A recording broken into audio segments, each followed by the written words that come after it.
আসসালামু আলাইকুম। আমার পিছনে দেখতে পাচ্ছেন বাকিংহাম প্যালেস। এটি শুধু একটি ভবন নয়, বরং ব্রিটেনের ইতিহাস, ঐতিহ্য এবং মর্যাদার জীবন্ত নিদর্শন হিসেবে দাঁড়িয়ে আছে। দূর থেকে এই প্রাসাদকে দেখলে বোঝা যায় রাজকীয় স্থাপত্য আর প্রকৃতির শান্ত সৌন্দর্য কিভাবে একে অপরের সাথে মিশে গেছে। যেখানে ব্রিটিশ রাজপরিবারের সরকারি বাসভবন শতাব্দীর পর শতাব্দী ধরে রাজকীয় মহিমা ছড়িয়ে আসছে। প্যালেসের পাশেই রয়েছে সেন্ট জেমস পার্ক, লন্ডনের প্রাচীনতম পার্কগুলোর একটি।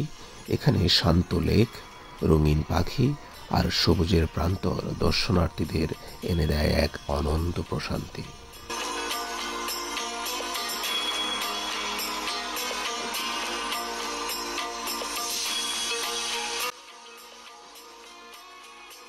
প্যালেসের সামনে সতর্কে নিঃশব্দে দাঁড়িয়ে থাকা প্রহরীরা মনে করিয়ে দেয়, এই বুঝি অশ্ববাহিনী নিয়ে শত্রুপক্ষ ছুটে আসবে, লেগে যাবে যুদ্ধের দামামা। তবে সেই যুদ্ধাবস্থা না থাকলেও এখনো ঘোড়ায় চড়ে রক্ষীদের আভিজাত্যের প্রদর্শন রয়েছে, যা আমাদের আজও ইতিহাসকে মনে করিয়ে দেয়।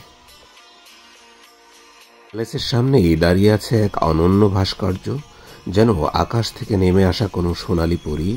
এটি ব্রিটিশ ইতিহাসের গৌরব আর রাজকীয় ঐতিহ্যের প্রতীক হয়ে দর্শনার্থীদের স্বাগত জানায়।